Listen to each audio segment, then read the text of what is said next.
Do you want to speak English easily without always translating in your head? Do you want to use everyday phrases that make you sound more natural? If you answered yes, then you are in the perfect place today. Welcome back, amazing challengers. This is day 6 of your 15-day English Fluency Challenge, and today we're making your English conversations sound incredibly natural. Yesterday, on day 5, we put your brain to the test by practicing answering questions instantly in English without any translation. You learned to make your English thoughts super fast. Today, we're building on that by giving you 10 common English phrases you'll hear and use every single day. We'll learn them through a new story about Emily, then I'll explain each one, and finally, we'll play our famous Q&A game to help you remember and use them instantly. Ready to boost your fluency? Let's dive in. Emily's Day. Learning 10 common phrases. Listen closely to Emily's day. Pay attention to the phrases she uses. These are our 10 new common phrases. Emily had a busy morning, but she was looking forward to meeting her friend Alex. They met at a cafe. Alex arrived a few minutes late. Alex said, "Oh, sorry, I'm a little late." Emily smiled and replied, "No worries, I just got here too." They started planning their afternoon. Alex asked, "Should we go shopping first, or would you prefer to just hang out at the park?" Emily thought for a moment, then said, "It's up to you. I like both ideas, so I'm happy either way." Alex replied, "Okay, let's go shopping first, then we can relax at the park." Emily nodded. "Sounds good," she said. At the department store, a shop worker came up to them. The worker asked, "Can I help you find something?" Emily politely answered, "No, thank you. I'm just looking." Later, Alex asked Emily, "Do you know what time this store closes?" Emily checked her phone quickly. "I'm not sure. Maybe we can ask someone at the information desk." As they were leaving the store, Emily realized something. "Oh, hang on a second. I think I left my shopping list in the changing room." Alex said, "No problem. I'll wait here." Emily quickly went back. When she returned, her phone rang. It was her boss. Her boss said, "Emily, can you please send me that marketing report by the end of the day?" Emily replied, "I'm on it." She quickly sent the email. Alex asked, "What was that about?" Emily explained, "Just a quick email for work." "Ah, that makes sense. I put my phone and the list down together when I tried on that blue jacket." Later, at the park, they were watching some kids play. One little boy was trying to learn how to ride his bike, and he was going very slowly. Emily smiled and said to Alex, "He'll get it. He just needs to take his time." Alex then asked Emily, "Will you come to my birthday party this weekend?" Emily thought about her plans. "It depends. I might have another plan, but I'll let you know by tomorrow." Let's break down the phrases. You just heard 10 common phrases in Emily's story. Now let's look at each one, what it means, and how you can use it. 1. No worries. First up is no worries. This is a super friendly and relaxed way to say it's okay or don't worry about it. You use it a lot when someone apologizes for something small, like being a little late or making a tiny mistake. Remember how Emily used it when Alex said she was sorry for being a few minutes behind? Emily just smiled and said, "No worries." It instantly makes the other person feel at ease. 2. Sounds good. Next, we have sounds good. This is your go-to phrase when you want to say, "Yes, I agree," or "That's a great idea." It's perfect for agreeing to a plan or a suggestion. Emily used it when Alex suggested their plan to go shopping first, then to the park. Emily simply said, "Sounds good." It's a quick and easy way to show you're on board. 3. I'm not sure. Then there's "I'm not sure." This phrase is super useful when you don't know the answer to a question. It's more polite and a bit softer than just saying, "I don't know," especially in many situations. You saw Emily use it when Alex asked about the store's closing time, and Emily replied, "I'm not sure." It's a natural way to admit you don't have the information. 4. It depends. Our fourth phrase is "it depends." This is what you say when the answer isn't a simple yes or no, because it changes based on the situation. It helps you explain that an answer can vary based on different conditions or circumstances. Think about when Alex asked Emily about the birthday party.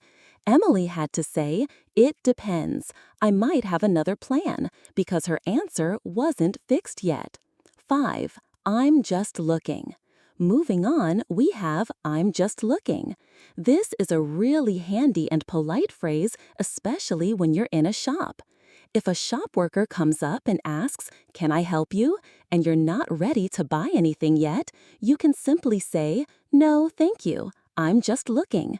That's exactly what Emily did when the worker offered help at the department store. 6. Hang on a second. Here's a common one. Hang on a second. This means wait a moment or please wait for a short time. It's a friendly, informal way to ask someone to pause briefly. Emily quickly said, "Hang on a second," when she realized she might have left her shopping list in the changing room. It's a good way to get someone's attention for a quick pause. 7. I'm on it. Our seventh phrase is "I'm on it." This is a strong way to say, "I am doing it now," or "I am working on it immediately." It shows you're taking care of a task right away and that you're committed to getting it done. When Emily's boss called and asked her to send the report, Emily confidently replied, "I'm on it." 8. Take your time. Next up, take your time. This is a really encouraging phrase that means don't hurry or don't rush. You use it to tell someone that it's perfectly fine to go slow and not pressured. Remember when Emily saw the little boy trying to ride his bike? She thought he just needs to take his time. It's all about patience. 9. It's up to you. Our ninth phrase is "it's up to you." This simple phrase means you decide, or the choice is yours. It's perfect when you want to let someone else make the decision.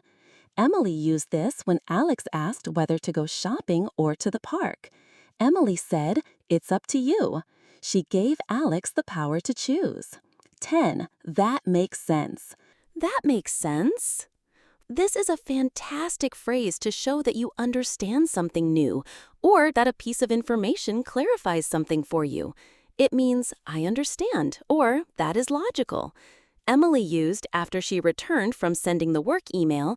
Alex asked what that was about. Emily explained the email, and right after that, she connected the reason she forgot her shopping list to putting it down with her phone. She said, "That makes sense." It's great for showing comprehension. Now, let's play Answer Instantly About Emily's Day. Okay, challengers, now that you know the phrases, let's play our Q&A game. I'm going to ask you questions about Emily's day, and some questions will even ask about the new phrases.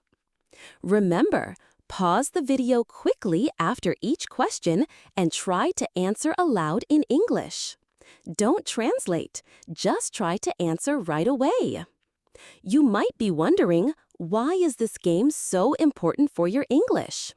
Well, this simple technique is super powerful because it trains your brain to think directly in English. When you try to answer right away, you don't have time to translate from your first language. This builds speed and confidence. It helps you quickly connect ideas in English just like a native speaker does. So, every question you answer quickly without translating is a big step towards being truly fluent. Ready? Let's go! Questions about Emily's day and the phrases. Question 1. Who did Emily meet at the cafe? Pause the video now. Try to answer aloud. Possible answer: she met her friend, Alex. Question 2. Why did Alex say sorry? Pause the video now. Answer aloud. Possible answer: Alex was a little late. Question 3. What did Emily say when Alex apologized? Pause the video now. Answer aloud. Possible answer: she said, "No worries." Question 4. When Emily said, "It's up to you," what did she mean? Pause the video now. Answer aloud. Possible answer: she meant Alex could decide. She meant Alex should choose. Question 5. What was the plan Alex suggested? Pause the video now. Answer aloud. Possible answer: go shopping first, then go to the park. Question 6. What did Emily say to agree with Alex's plan? Pause the video now. Answer aloud. She said, "Sounds good." Question 7. What did Emily tell the shop worker when asked if she needed help? Pause the video now. Answer aloud. She said, "I'm just looking." Question 8. Was Emily sure about the store's closing time? Yes, no question? Pause the video now. Answer aloud. No, she wasn't. No, she said, "I'm not sure." Question 9. What did Emily realize she left behind at the store? Pause the video now. Answer aloud. Possible answer: her shopping list. Question 10. What did Emily say to Alex when she needed to go back to find her list? Pause the video now. Answer aloud. She said, "Hang on a second." Question 11. What did Emily's boss ask her to do? Pause the video now. Answer aloud. Send the marketing report. Question 12. What did Emily say to confirm she would send the report immediately? Pause the video now. Answer aloud. She said, "I'm on it." Question 13. Why did Emily say, "That makes sense," when Alex found her list? Pause the video now. Answer aloud. Because she understood why she forgot it, or because she realized she put it down when checking her phone. Question 14.